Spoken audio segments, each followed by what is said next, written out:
Yeah, I think when I think about the mark of the beast, I think more about the spirit that is behind it, because that's something that's tangible that we can look around and see in our world today. Paul talks about it in 2 Thessalonians chapter 2, and as he talks about the man of lawlessness and how he comes in, there's certain things that are attached to him, like deception and like being in a state of rebellion against the things of God, and he actually sets himself up opposed to not just Jesus, but anything that calls itself an authority or God. And if you can't look around our world and see that at play today, I would encourage you, please open your eyes. It's all around us. The Spirit's already here.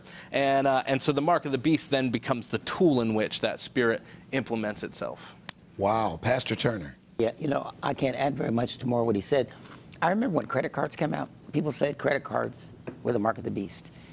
In some of the states right now, to get into the facility, they're trying to ask people to put things on their wrist. I think it's going to be more subtle than that. I think one thing I agree with, that it's going to be very appealing, and you have to be very careful. That's why it's important to be filled with the Spirit, to be filled with the Holy Ghost, and have a relationship so that you can hear the voice of God, so that there's a tap in your spirit saying, don't partake of this. That's powerful. Pastor Walker.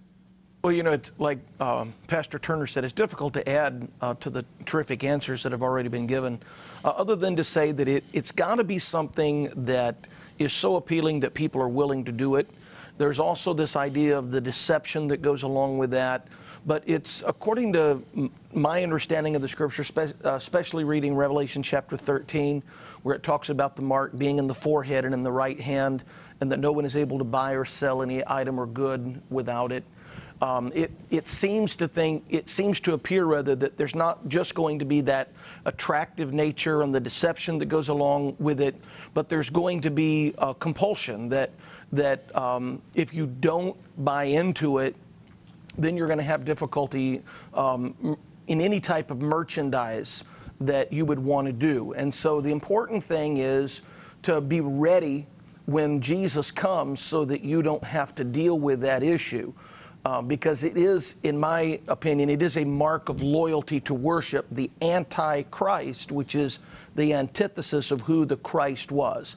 So, as Pastor Doug said, that Spirit is already working in the earth, and we're aware of that. But we need to be ready, we need to be conscious, we need to be God-focused and God-centered, so that, of course, I believe that the church is going to be raptured before the mark of the beast is revealed, but be ready when he comes. If you liked what you saw, make sure to like that video and comment below.